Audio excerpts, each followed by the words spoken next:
Students, आज हम discuss करेंगे mechanics of a single particle topic. सबसे पहले हम एक पॉइंट कंसिडर करेंगे ए। तो वहाँ से ओ से लेकर ए तक हम एक पोजीशन वेक्टर ड्रॉ करेंगे जिसका नाम लिया हमने R1। ऐसे ही हम ओ से बी तक दूसरा पॉइंट भी करेंगे जिसको लिया है R2, और एक इसके लिए पोजीशन वेक्टर करेंगे जिसको नाम दिया हमने R, और पॉइंट पी पे उसको पोजीशन वेक्टर करेंगे। पोजीशन वेक्टर इन वेक्टर्स की पोजीशन को बताता है। अब ए से बी के बीच में जो डिस्टेंस है उसको हमने नाम दिया है डेल एस से। अब इसको डिफाइन कैसे करेंगे हम, तो उसके लिए हमें है कि consider a particle of mass m। सबसे पहले हमने कोई पार्टिकल कंसिडर किया है मास m and the particle is moving.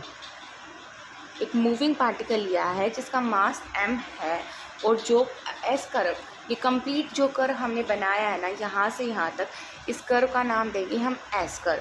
तो ये पार्टिकल है मास m का जो कर्व एस में मूव कर रहा है at some instant of time, किसी टाइम t के ऊपर। So let the particle be at point p whose position vector from the origin be v। तो इसके लिए हमने पोजीशन वेक्टर p माना है ओ पॉइंट से, जिसका नाम हमने दिया है r, यानी कि r। इंस्टेंटेनियस वेलोसिटी, सबसे पहले हमारे पास इंस्टेंटेनियस लीनियर वेलोसिटी होती है v, जिसको हम लिख सकते हैं v is equals to dr/dt। इसको हम नॉर्मली कैसे डिफाइन करते हैं, it is defined as the rate of the change of the position of a particle, यानी कि कितना पोजीशन पे चेंज हो रहा है उसको डिफाइन करते हैं हम लीनियर वेलोसिटी के। इसी के अलावा हमें पता है कि लीनियर मोमेंटम क्या होता है, p is equals to mp, और न्यूटन सेकेंड लॉ होता है F is equals to dp/dt। So P हमें पता है क्या होता है, P is equals to mp। तो हम यहाँ पे यूज़ कर लेंगे, तो F हो गया d/dt ऑफ mp। अब इसको m हमारे पास क्या होता है, नॉर्मली जनरली हमारे पास m होता है कांस्टेंट। m हमेशा होता है हमारे पास कांस्टेंट, क्यों? क्योंकि है ना ये नॉन रिलेटिविस्टिक मोशन है। अगर ये नॉन रिलेटिविस्टिक मोशन है तो यहाँ पे m जो है वो कांस्टेंट रहेगा, तो m बाहर आ जाएगा उससे, और f जो बन जाएगा, f हो जाएगा m is equals to dv/dt। इसको हमने हमारी इक्वेशन नंबर सेकंड मान लिया। अब हमें पता है कि एक्सेलरेशन क्या होता है, change in the rate of change in velocity with respect to time, उसको क्या बोलते हैं हम, एक्सेलरेशन। सो एक्सेलरेशन dv/dt है। अब इस रिलेशन को हम अबोव इक्वेशन में यूज़ करेंगे, तो क्या लिख सकते हैं, इस रिलेशन को हम अबोव इक्वेशन में।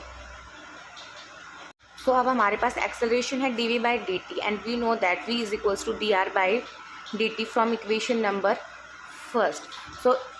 हम यहाँ पे एक्सेलरेशन के अंदर v की वैल्यू पुट कर देंगे, तो v जो है वो आ जाएगा dr/dt। तो इसको लिख सकते हैं d²r/dt²। अब ये जो वैल्यू है d²r/dt², इसको हम पुट करेंगे इक्वेशन नंबर सेकंड के अंदर। हमारे पास इक्वेशन नंबर सेकंड क्या थी, f is equals to m dv/dt, जिसको लिख सकते हैं f is equals to m a, और a की वैल्यू अभी हमने निकाली है, वो क्या, d²r/dt²। तो ये वैल्यू यहाँ पे पुट कर देंगे, तो हमारे पास रिलेशन आ गया f is equals to m d²r/dt², and this equation is also known as equation of a particle, and here our topic mechanics of a single particle is finished.